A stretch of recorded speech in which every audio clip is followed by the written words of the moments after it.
നമസ്കാരം. തെരഞ്ഞെടുപ്പ് അടുക്കുമ്പോൾ പല വിസ്മയങ്ങളും സംഭവിക്കും എന്ന് പ്രതിപക്ഷ നേതാവ് വി.ഡി. സതീശൻ നേരത്തെ പ്രഖ്യാപിച്ചിരുന്നു. ഏതായാലും ആ വിസ്മയങ്ങൾക്ക് ഇന്ന് തുടക്കം കുറിച്ചിരിക്കുകയാണ് തിരുവനന്തപുരത്ത് ലോക് ഭവന് മുന്നിൽ. കോൺഗ്രസിൻ്റെ നേതൃത്വത്തിൽ ലോക് ഭവന് മുന്നിൽ നടക്കുന്ന കേന്ദ്ര വിരുദ്ധ പ്രക്ഷോഭവുമായി ബന്ധപ്പെട്ട് വലിയ തോതിലുള്ള ഒരു സമരം നടക്കുകയാണ്. അതിനിടയിലേക്കാണ് CPMൻ്റെ മുൻ MLA ആയ ഐഷ പോറ്റി കടന്നു വരുന്നത്. ഐഷ പോറ്റി കോൺഗ്രസ്സുകാരിയായി ഇനി അങ്ങോട്ട് മാറുകയാണെന്ന പ്രഖ്യാപനവും നടന്നിരിക്കുന്നു. ഏതായാലും ഐഷ പോറ്റി കോൺഗ്രസ്സിലേക്ക് വരുന്നു എന്ന് പറയുമ്പോൾ തന്നെ അതിൽ നിന്ന് ഒരു കാര്യം മനസ്സിലാക്കാം. കൊട്ടാരക്കരയിൽ KN ബാലഗോപാലിനെ നേരിടാൻ കൃത്യമായ സ്ഥാനാർത്ഥിയെ തന്നെ കോൺഗ്രസ് കണ്ടെത്തിയിരിക്കുന്നു എന്ന്. ഐഷ പോറ്റിയെക്കുറിച്ച് നമുക്ക് എല്ലാവർക്കും അറിയാം. ശരിക്കും നമ്മുടെ രാഷ്ട്രീയത്തിൽ ജയൻറ്റ് കില്ലർ എന്നുള്ളൊരു പദപ്രയോഗം നടത്താറുണ്ട്. അതായത് വമ്പന്മാരെ തോൽപ്പിച്ച ആളുകൾ എന്ന്. അത്തരത്തിൽ കേരള രാഷ്ട്രീയത്തിലെ ഒരു ജയൻറ്റ് കില്ലറാണ് ഐഷ പോറ്റി. R. ബാലകൃഷ്ണപിള്ള എന്ന കൊട്ടാരക്കരയുടെ ഏറ്റവും പ്രധാനപ്പെട്ട ഏറ്റവും ശക്തനായ നേതാവിനെ പരാജയപ്പെടുത്തിക്കൊണ്ടാണ് അവർ നിയമസഭയിലേക്ക് 2006 അതും 12,000-ലധികം വോട്ടിൻ്റെ ഭൂരിപക്ഷത്തിലാണ് അവർ വിജയിച്ചത് എന്നുള്ള കാര്യം കൂടി ഓർക്കുക. R. ബാലകൃഷ്ണപിള്ള അതിനു മുമ്പ് പരാജയപ്പെട്ടത് 1970 നിയമസഭയിലേക്ക് മത്സരിച്ചപ്പോൾ കൊട്ടറ ഗോപാലകൃഷ്ണനോടൊപ്പം. R. ബാലകൃഷ്ണപിള്ള അതിനു മുമ്പ് അദ്ദേഹത്തിൻ്റെ രാഷ്ട്രീയ ജീവിതത്തിൽ പരാജയപ്പെട്ടിട്ടുള്ളത് 1970 നിയമസഭയിലേക്ക് മത്സരിച്ചപ്പോൾ കൊട്ടറ ഗോപാലകൃഷ്ണൻ കോൺഗ്രസ് നേതാവായിരുന്ന യൂത്ത് കോൺഗ്രസിൻ്റെയൊക്കെ ഒരു കാലത്തെ ശക്തനായിരുന്ന നേതാവായിരുന്ന കൊട്ടറ ഗോപാലകൃഷ്ണനാണ് അദ്ദേഹത്തെ പരാജയപ്പെടുത്തിയത് അന്ന്. അതിനുശേഷം അദ്ദേഹം പരാജയപ്പെട്ടത് 2006 പിന്നീട് 2 തവണ കൂടി ഐഷ പോറ്റി MLA ആയിരുന്നു, 2011 2016.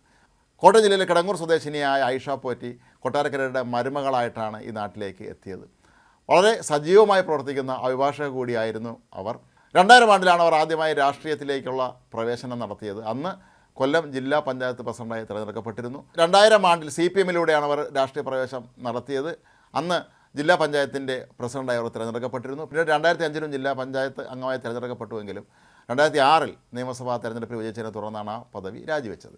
ഏതായാലും R. ബാലകൃഷ്ണപിള്ളയെ പരാജയപ്പെടുത്തുക എന്നുള്ള സങ്കല്പിക്കാൻ പോലും കഴിയാത്ത രീതിയിലുള്ള അത്രയും വലിയൊരു വിജയം അവർക്ക് നേടാൻ കഴിഞ്ഞു എന്നുള്ളത് ഐഷ പോറ്റിയെ സംബന്ധിച്ചിടത്തോളം അവരുടെ രാഷ്ട്രീയ ജീവിതത്തിൽ വലിയ തോതിലുള്ള ശക്തി പകരുന്ന ഒന്നായിരുന്നു. പിന്നീട് 2011 2016 തന്നെ അവർ വിജയിച്ചിരുന്നുവെങ്കിൽ 2016 ഐഷ പോറ്റി സ്പീക്കറോ അതല്ലെങ്കിൽ ഏതെങ്കിലും വളരെ പ്രധാനപ്പെട്ട വകുപ്പിൻ്റെ മന്ത്രിയൊക്കെ ആവുമെന്നാണ് എല്ലാവരും കരുതിയിരുന്നത്. എങ്കിലും ക്രമേണ അവരെ ഒഴിവാക്കുന്ന ഒരു രീതിയാണ് കണ്ടുവന്നിരുന്നത് CPMൽ നിന്ന്. കാരണം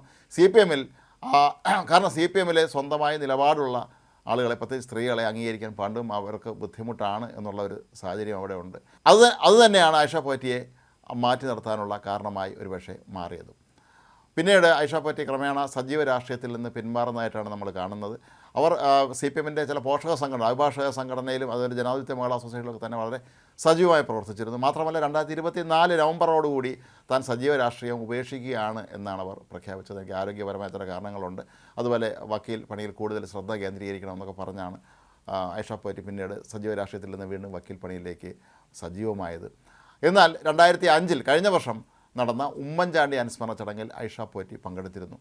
അതിനെക്കുറിച്ച് വലിയ തോതിലുള്ള വിവാദങ്ങൾ അന്ന് ഉയർന്നിരുന്നു. ഐഷ പോറ്റി പറഞ്ഞത് ഒരുപക്ഷെ താനൊരു മുൻ MLA എന്നുള്ള നിലയിലായിരിക്കും തന്നെ ചടങ്ങിലേക്ക് ക്ഷണിച്ചത് എന്നാണ്.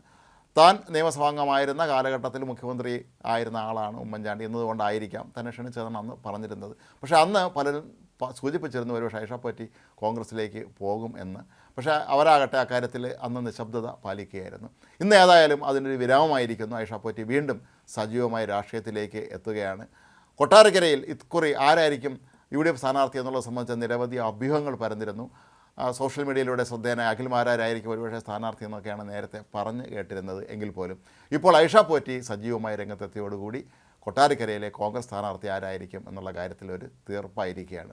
ഏതായാലും ഇടതുമുന്നണിയെ സംബന്ധിച്ചിടത്തോളം വലിയൊരു തിരിച്ചടി തന്നെയാണ് ഇപ്പോൾ ഇതിലൂടെ ഉണ്ടായിരിക്കുന്നത്. കാരണം ഐഷ പോറ്റിയെ പോലെ ജനങ്ങൾക്ക് മുന്നിൽ സ്വീകാര്യതയുള്ള സ്വന്തമായ നിലപാടുകളുള്ള ഒരാൾ തങ്ങളുടെ എതിർപക്ഷത്തേക്ക് പോയി മത്സരിക്കുമ്പോൾ അവിടുത്തെ ജനങ്ങൾക്കറിയാം, കൊട്ടാരക്കര ജനങ്ങൾക്ക് നന്നായിട്ടറിയാം ഐഷ പോറ്റി ആരാണ് എന്നുള്ള കാര്യം. ഇത് തന്നെയാണ് CPM വല്ലാതെ ഭയപ്പെടുന്നത്. എന്ത് കാരണം കൊണ്ടാണോ ഐഷ പോറ്റിയെ പ്രധാനപ്പെട്ട പദവികളിൽ നിന്നൊക്കെ തന്നെ CPM ഒഴിവാക്കി നിർത്തിയിരുന്നത്, അതേ കാരണങ്ങൾ തന്നെ CPMന് ഇവിടെ തിരിച്ചടിയാകാനുള്ള സാധ്യതയാണ് കാണുന്നത്. സംസ്ഥാന ധനകാര്യമന്ത്രിയായ KN ബാലഗോപാലാണ് ഇപ്പോൾ കൊട്ടാരക്കര എന്നുള്ള MLA. ബാലഗോപാൽ തന്നെ വീണ്ടും ഇവിടെ മത്സരിക്കുമോ എന്നുള്ള കാര്യം ഇനിയും പ്രഖ്യാപിച്ചിട്ടില്ലെങ്കിൽ പോലും ആദ്യ ടേം മാത്രമാണ് MLA ആയിരുന്നത് എന്നുള്ളത് കൊണ്ട് തന്നെ ഒരുപക്ഷെ 2ാം ടേമിലും ബാലഗോപാൽ തന്നെയാണ് ഇവിടെ മത്സരിക്കാൻ സാധ്യത എന്നാണ് കരുതപ്പെടുന്നത്. എങ്കിലും UDFനെ സംബന്ധിച്ചിടത്തോളം ഐഷ പോറ്റിയെ കോൺഗ്രസ്സിന് ലഭിച്ചത് വലിയൊരു നേട്ടമായി തന്നെ അവർക്ക് മാറ്റാൻ കഴിയും. ഒരുപക്ഷെ വീണ്ടും ഐക്യ ജനാധിപത്യ മുന്നണിയുടെ കൈകളിലേക്ക് കൊട്ടാരക്കര സീറ്റ് ദീർഘകാല R. ബാലകൃഷ്ണപിള്ളയുടെ സ്വന്തമായിരുന്ന കൊട്ടാരക്കര മണ്ഡലം, യു ഡി എഫിന് സ്വന്തമായിരുന്ന കൊട്ടാരക്കര മണ്ഡലം വീണ്ടും യു ഡി എഫിൻ്റെ കൈകളിലേക്ക് എത്താൻ ഒരുപക്ഷെ ആയിഷ പോറ്റിയുടെ രംഗപ്രവേശം അതിന് കാരണമായേക്കും എന്ന് തന്നെയാണ് പൊതുവെ ഇപ്പോൾ നമുക്ക് മനസ്സിലാക്കാൻ കഴിയുന്ന കാര്യം. ഏതായാലും വി.ഡി. സതീശനെ സംബന്ധിച്ചിടത്തോളം അദ്ദേഹം ഇക്കാര്യത്തിലും കാത്തു സൂക്ഷിച്ച ആ സസ്പെൻസ് ഇലക്ഷൻ മാനേജ്മെൻറ്റിൽ വി.ഡി. സതീശൻ എത്ര മിടുക്കനാണെന്നുള്ളതിൻ്റെ ഏറ്റവും വലിയ തെളിവായി മാറുകയാണ്.